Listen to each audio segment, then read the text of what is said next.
irradia vibrações ou ondas que se propagam ao seu derredor. A mente emite e, ao mesmo tempo, capta qualquer onda energética que a atinja, desde que esteja vibrando na mesma sintonia espiritual de outra fonte emissora. Cada pessoa plasma os reflexos de si mesma e, por onde passa, entra em comunhão com a matéria mental alheia, exteriorizando o seu melhor lado ou mesmo criando perturbações ou desajustamento. Em síntese, somos nós mesmos que ligamos ou desligamos o fio condutor de nossos sentimentos e pensamentos. A projeção mental se vincula, se perpetua e se justapõe, ou se desata, se distancia e se inibe, dependendo da força da determinação e do grau de conhecimento, isto é, do potencial evolutivo do indivíduo. Desta forma, as almas em desarmonia íntima são semelhantes a um imã.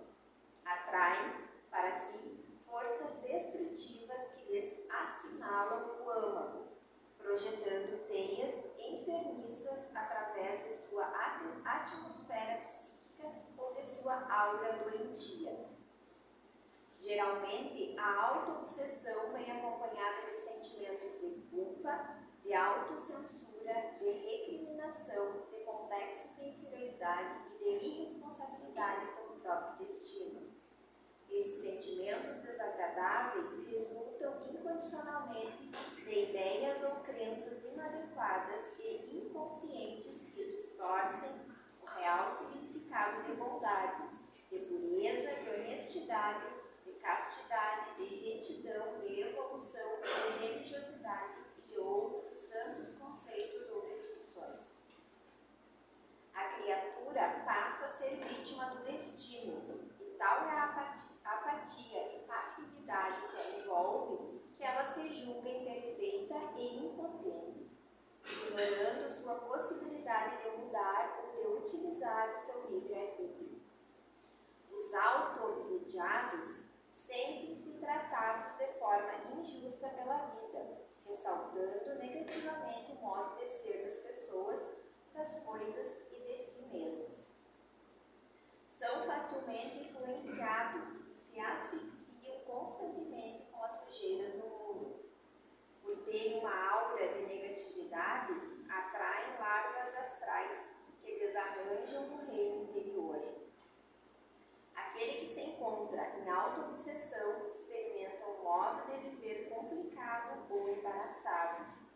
Tem dificuldade de analisar, discernir e sentir a vida tal como ela é, pois lhe falta a visão sistêmica da existência humana. Ele carece da síntese das experiências vividas, pois seu pensamento analítico fica obstruído. Quando nós conscientizamos dos nossos processos mentais, passamos a clarear nosso mundo interior e a administrar nossas atitudes psíquicas. A partir disso, resgatamos o senso pluridimensional de almas imortais. Bom, pessoal, hoje eu trouxe uma frase que eu desconheço o autor, mas se alguém souber, né, por favor, me digam de quem é a autoria dessa frase, mas é uma frase que completa perfeitamente o que nós vamos falar hoje aqui. Não há nada no mundo que vai te ferir mais do que teus próprios pensamentos. Esse seria o conceito da autoobsessão, digamos assim, bem simples, bem pequeno para entender. A autoobsessão é quando nós mesmos nos prejudicamos com o que nós sentimos e o que nós pensamos.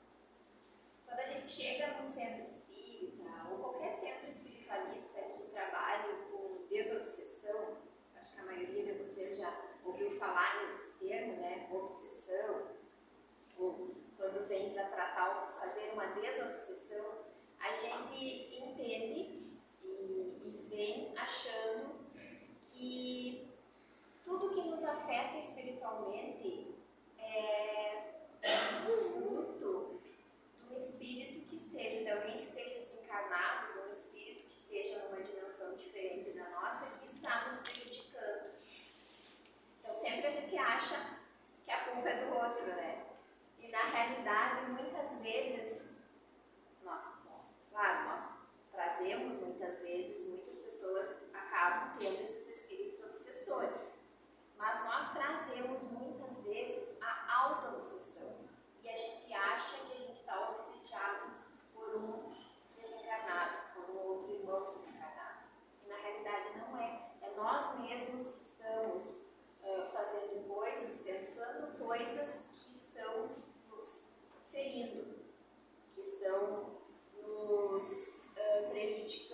gente fugir dos pensamentos, né? Ninguém foge, tu pode fugir de qualquer coisa, mas dos pensamentos tu não foge. E aí tu imagina tu ser o teu próprio algoz, tu ser o teu próprio carrasco. E eu escutei isso do Gustavo uma vez. Eu estava lá, né, me colocando em situação de vítima, uns anos atrás, reclamando, falando das coisas que eu não achava justas para mim, né? Mas eu só queria reclamar mesmo, porque quando ele me falava alguma coisa, eu não aceitava, eu não entendia aquilo. E aí eu falando, e ele me disse assim, ele me olhou e me falou assim, e foi uma coisa que me fez pensar diferente depois. Ele me disse assim, o teu olho, e vejo assim, tu é teu próprio carrasco. Tá lá, tem uma chicoteando. E realmente, e aí eu comecei a pensar naquilo, só que eu não estava ali falando aquilo para ele, eu só queria desabafar mesmo. E eu percebi, comecei a partir daquele dia a perceber que realmente eu era meu próprio carrasco. Eu me auto-sabotava, digamos assim, eu fazia as coisas que me faziam mal. E dentro dessa auto-obsessão que a gente vive muitas vezes e a gente não percebe, porque muitas vezes isso é inconsciente dentro de nós, a gente não está com aquilo na mente. Tu está fazendo, mas tu não está sabendo que tu está fazendo algo que te prejudica, porque tu não tem esse entendimento ainda. Tu não conseguiu chegar num ponto que tu entenda que o que tu está pensando, o que tu está fazendo, está prejudicando. E por isso que muitas pessoas, quando chegam num ponto extremo, eles vão para álcool, para droga, para excesso de medicação, porque isso é uma maneira de fugir da realidade. Tu foge de ti mesmo, porque no momento que tu usa algum tipo de substância que altera os teus sentidos, que altera o que tu sente, o que tu pensa, o que acontece contigo, tu está fugindo de ti mesmo. E é uma maneira de tu escapar dos teus próprios pensamentos, porque daí tu fica, né? A vida vira de uma outra forma para ti. Só que no começo até pode fazer algum efeito, alguma coisa, pode até te trazer algum benefício. Mas a gente sabe que é algo muito destrutivo por esse caminho. É algo que vai te destruir com o passar do tempo. E tu está só se enganando. Então, como a gente sempre fala aqui, a primeira coisa que a gente tem que fazer é tentar entender o que a gente está passando. Buscar conhecer o que está acontecendo conosco, o que a gente está sentindo. Mas também se autoconhecer. Não adianta eu só me autoconhecer, eu identificar as coisas que eu preciso mudar em mim e não colocar em prática. Conhecimento é bom, mas tem que ser colocado em prática. A gente precisa praticar todos os dias as coisas que a gente aprende. Outro exemplo, que é simples, que eu vou dar, que é meu também. Há 10 anos atrás, eu me formei. Eu fiz uma faculdade, fiz ciências contábeis, me formei, sou bacharel em ciências contábeis. O que eu fiz? Eu não coloquei em prática. E o que adiantou ter esse conhecimento hoje para mim? Não está adiantando de nada, porque aqui as ciências contábeis não me ajudam em nada. Na minha vida prática, muito pouco também. Então, o que adiantou eu estudar 4 anos, fazer toda a faculdade, estudar tudo, e aí eu não colocar em prática? É algo que fica, né, perdido.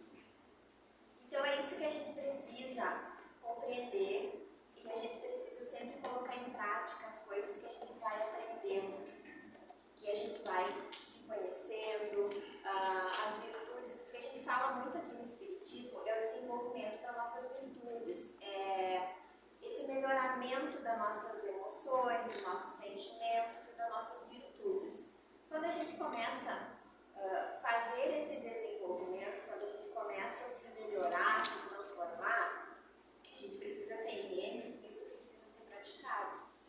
Então, tudo que eu fizer, tudo que eu aprender, todo conhecimento, tudo que eu estudar, que eu buscar mais informação, eu preciso praticar. Porque praticando, eu vou estar me ajudando. E se eu estiver me ajudando,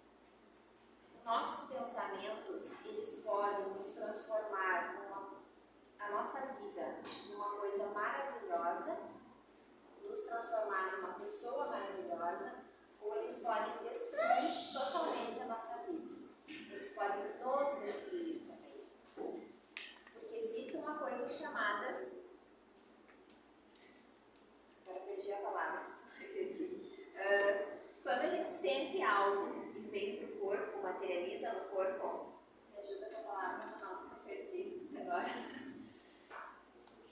Não vai lembrar? Tá, mas eu lembro agora da Fauzi. Por que os pensamentos podem nos destruir? Se eu tenho pensamentos destrutivos, somatiza, muito obrigada. O que acontece? Cada pensamento negativo que eu tenho, cada pensamento de auto-obsessão que eu vou tendo diariamente, na realidade, durante o dia, 70 mil pensamentos, eu acho, né? Nós temos, é um negócio assim. Eu não tenho dormindo, verdade. Eu não tenho certeza, mas eu acho que são 70 mil pensamentos que a gente tem durante o dia. Vocês imaginam, vocês pensarem, se for esse o número, né? Se não for, eu estudo. Mas eu sei que é bastante. A gente tem um pensamento destrutivo, ou vários pensamentos destrutivos, pensamentos ruins, essa quantidade de vezes por dia. Isso vai somatizando dentro de nós. Vai somatizando, vai afetando as nossas células. Quando isso vai afetando as nossas células, o Donaldo me ajudou com a palavra, vai somatizando. Essa somatização de pensamentos deletérios que eu tenho, pensamentos que me destroem, vão se transformando as minhas células em doenças, em células doentes. E aí a gente vai somatizando vários tipos de doenças. Por que sempre dizem assim, dentro desse mundo mais espiritualista, quando a gente muda nossos pensamentos, quando a gente muda a maneira de enxergar a nossa vida, a gente se autocura. Por que sempre falam que a cura está dentro de nós? É isso. Quando a gente vai mudando a forma da gente ver a vida, a forma da gente se ver e se enxergar, a gente vai conseguindo transformar o que antes era doença em saúde. Então vamos sempre acordar de manhã e tentar tentar reconduzir esses nossos pensamentos, que às vezes não são tão bons, trocar eles por pensamentos bons. Vamos pelo menos assim, ter consciência de que não, o que eu estou pensando não está fazendo bem para mim. Vamos mudar a forma de pensar, vamos olhar diferente para a vida. E é uma maneira que a gente tem século XXI, estamos em 2024, eu acho que já está na hora da gente começar a perceber isso, que esse tipo de energia que a gente emite nos altera, nos prejudica. Então nós precisamos, se a gente não vai fazer pelo outro, pelo menos vamos fazer por nós, vamos começar por nós primeiro. E nos mudando a maneira que a gente pensa, e mudando a maneira que a gente enxerga a vida. Vamos começar a enxergar a vida de uma forma mais leve. Vamos ver mais as bênçãos que nós temos na nossa vida. Isso a gente fala aqui toda vez que a gente vem. Vamos começar a ver como que está, como que a criação divina é tão abundante para nós. Começar a nos curar. E aos pouquinhos a gente vai conseguir. É bem lentamente que o processo acontece, mas ele acontece, a gente não pode desistir.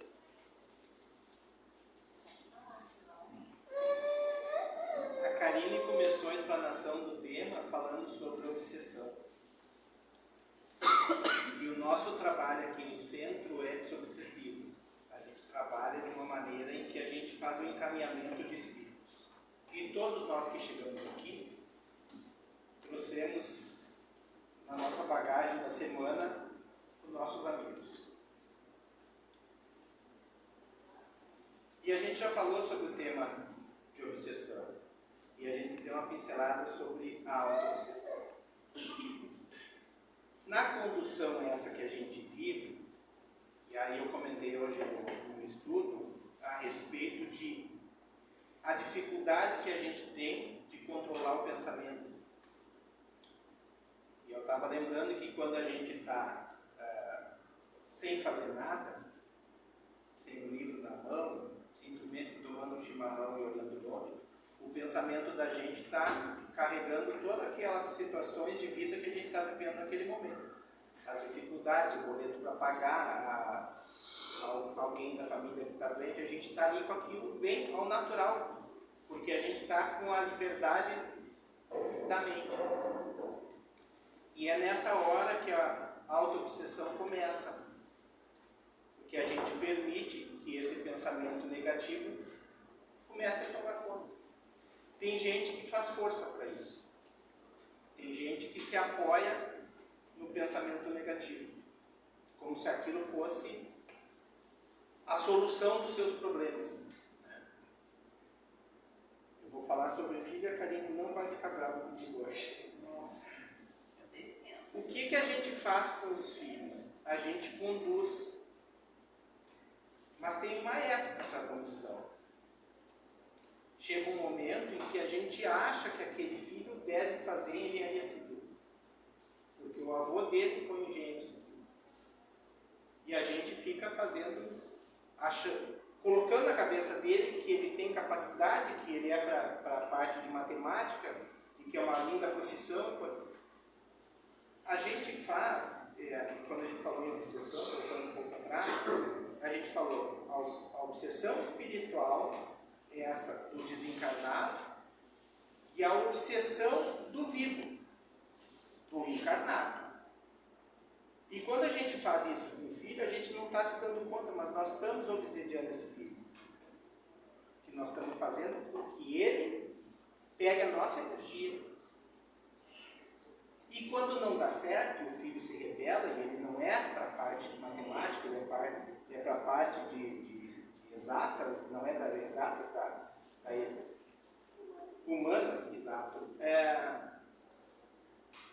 A gente que conduziu toda a situação, que quer que o filho seja engenheiro, se entristece, se magoa, deixa de conversar com o filho por causa daquilo. Ou o filho nem quer fazer faculdade, ele decidiu que ele vai fazer outra coisa. Mas eu quero um filho doutor na minha família, eu não tenho nenhum. Então nós estamos nos colocando nessa energia que a Karine falou. Nós estamos somatizando uma negatividade para dentro de nós. Isso é no trabalho da gente. Isso é na relação pessoal, que hoje eu comentei. Eu fiz uma brincadeira no estudo, tá? Que eu disse que quando na relação de casal não está dando certo, separa. Tchau. O pensamento a gente não consegue separar. É impossível de nós só pensar positivo todo dia. Eu acho que de todas as conversas que a gente tem aqui, é a coisa mais difícil que tem, controlar o pensamento. A raiva a gente controla, o amor a gente controla, mesmo que seja uma coisa, o medo. Agora, o nosso pensamento, quando ele vem, ele nos atinge de tal maneira, e se a gente não sair daquilo, não achar um meio termo para sair, e a gente comenta muito aqui, a respeito do estudo, e o estudo nada mais é do que uma leitura, porque nós não estamos falando aqui, por estar dentro do centro espírita, que tem que ser um estudo espiritual. Um romance, um Humberto Eco da vida, quando a gente lê, a gente atinge a espiritualidade. Porque é conhecimento, é autoconhecimento.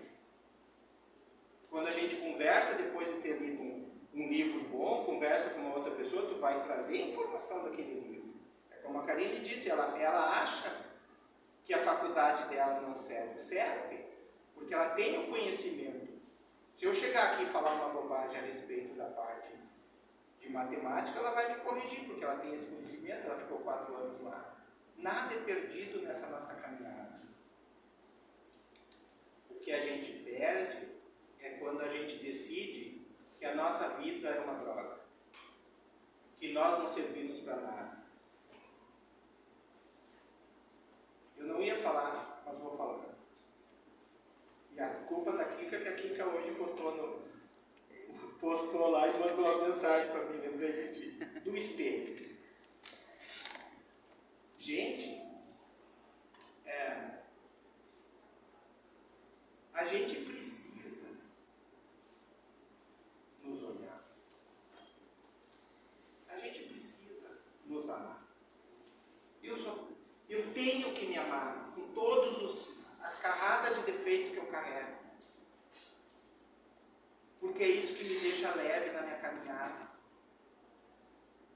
só posso transmitir um pouco desse sentimento que é o amor para todo mundo que está aqui se eu me amar. Agora, se eu for raivoso comigo, como é que eu vou chegar perto com essa energia negativa? Eu vou contar uma coisa para vocês que eu estou indo falar. Eu cortei meu cabelo. Ficou bonito, né? Viu? Por quê? Porque eu tenho uma máquina em casa. Eu fiquei pensando assim, se eu tenho essa máquina em casa e não vou sair essa semana, depois o cabelo cresce. E eu cortei. Vocês acham em algum momento que eu me olhei e disse assim, pá, ficou horrível? Não. Porque o meu cabelo vai crescer. Eu mexi contigo, né? Segunda-feira eu te mostrei, né? Meu cabelo vai crescer, gente. Porque eu continuo me amando do mesmo jeito. Porque eu tenho a minha necessidade de andar comigo todos os dias. Eu já comentei isso também, né? Eu me aceito bem sozinho, porque eu consigo andar comigo. Às vezes eu estou com uma roupa rasgada, mas eu estou me amando igual. Nós precisamos sair dessa situação de nos colocar para baixo. A pior doença que, graças a Deus, nós não temos, mas a pior doença que aparecer no nosso corpo é somatizado pela nossa caminhada. É pela, como disse a Karine, a bebida, é pelo cigarro, é pelos remédios. Eu tenho uma tia que toma 12 remédios, acho 13 remédios, não sei quantos. E eu fiz uma brincadeira, ela não gostou uma vez, mas eu fiz uma brincadeira que ela competia com a vizinha, porque a vizinha tomava 14 ou 15. Gente, nós estamos... A gente precisa entender esse processo, o que está passando, né? Nós precisamos nos dar conta que é bom a gente procurar um médico quando a necessidade do nosso corpo pede, mas antes disso é bom procurar Deus. E aí na conversa passada eu comentei, a gente comentou, que é fácil conversar com Deus. Se a gente procura um filho para conversar, se a gente procura um marido ou a esposa para conversar, o pai ou uma mãe para conversar, não consegue procurar Deus, não consegue chamar ele para perto assim, ó, estou passando por uma dificuldade, tenho pensado só coisa ruim, eu preciso mudar meu pensamento. Ele vai chegar na gente, ele vai dar as diretrizes. Ele vai falar do gato, eu vou falar do gato. Hoje o comentário do estudo também é a respeito, eu falei, né, que eu peguei mais um cachorro eu estou com 4 cachorros agora. Aí a Eliane me disse que eu tenho que cuidar e tal, e aí entrou a história do gato, né, que o gato tomou conta da casa, vamos dizer assim, né.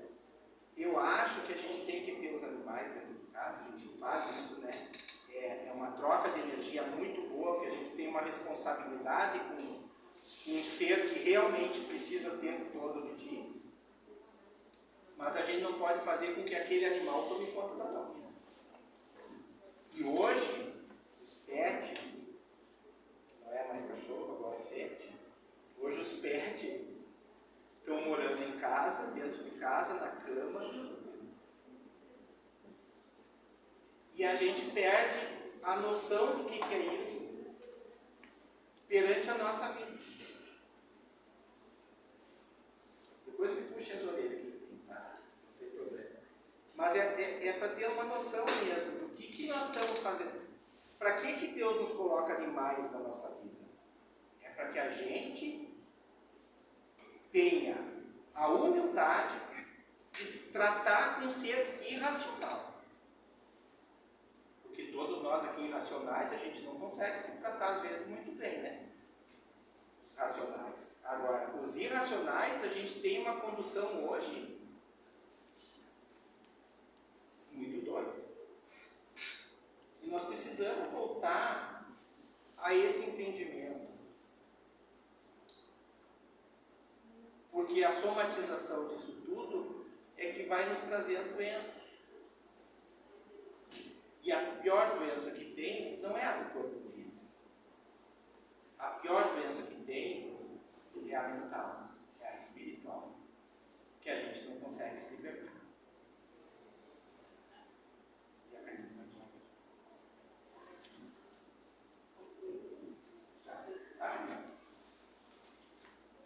A faculdade de raciocinar faz com que percebamos a proporção de nossas dificuldades, a dimensão e a extensão de nossos problemas e conflitos existenciais. Por isso é importante tomar consciência do quanto ignoramos a vida dentro e fora de nós. Sobretudo, quando o fato de ignorar nos leva à humildade para admitirmos o quanto não sabemos, como também nos incentiva na busca do aprendizado e da sabedoria.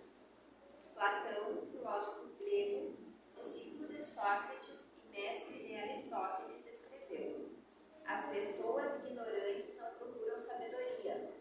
O mal da ignorância está no fato de que aqueles que não são bons nem sábios estão, apesar disto, satisfeitos consigo mesmos, não desejam aquilo de que não sentem falta.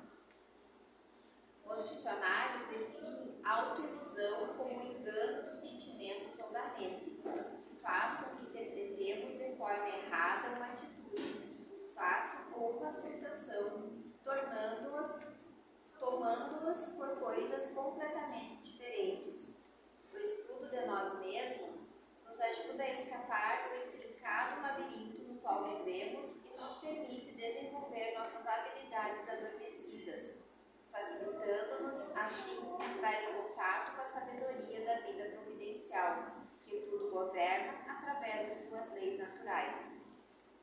A auto-obsessão está vinculada aos processos de elaboração do mundo íntimo, podendo acarretar sérios distúrbios no corpo astral e, consequentemente, na roupagem física. Quanto mais ignorarmos o processo das leis divinas, cultivando mágoa, culpa, crítica, baixa estima, ilusão, dependência e outras tantas dores da alma, mais estaremos semeando farpas magnéticas no campo emotivo e intoxicando por conta própria a nossa atividade mental. Para nos libertarmos das prisões da auto-obsessão, é necessário exercitarmos a auto-observação e aprendermos a testemunhar nossos próprios pensamentos, emoções, atos e atitudes. Mais ainda, é preciso desenvolvermos uma visão interior que não acusa nem julga, mas unicamente observa de maneira imparcial e objetiva, permitindo-nos conhecer a verdade tal como é. Além disso, é imprescindível aquietarmos-nos numa aceitação serena e honesta, admitindo o que somos e o que sentimos, sem jamais nos condenarmos ou punirmos. A autoaceitação nos facilita a conscientização de nossos desacertos e de nossa ignorância. E se essa conscientização for progressiva e constante, aí descobriremos dentro de nós as fontes que nos perturbam a existência, assumindo a responsabilidade total por nosso desequilíbrio.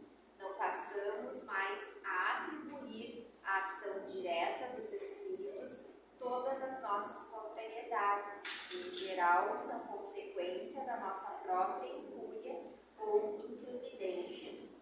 Nem tampouco a lançar culpa nos outros, na família, nas pessoas com que convivemos, nas existências do passado ou nas regras injustas da sociedade. A rigor, aqui está o início da cura de toda auto-obsessão. Para encerrar então a conversa, o auto-perdão, a condição de conhecimento de que aquilo que a gente faz durante a nossa caminhada, que pode de alguma maneira nos prejudicar e prejudicar as pessoas à nossa volta, é o que vai fazer com que a gente não se auto-obsedie.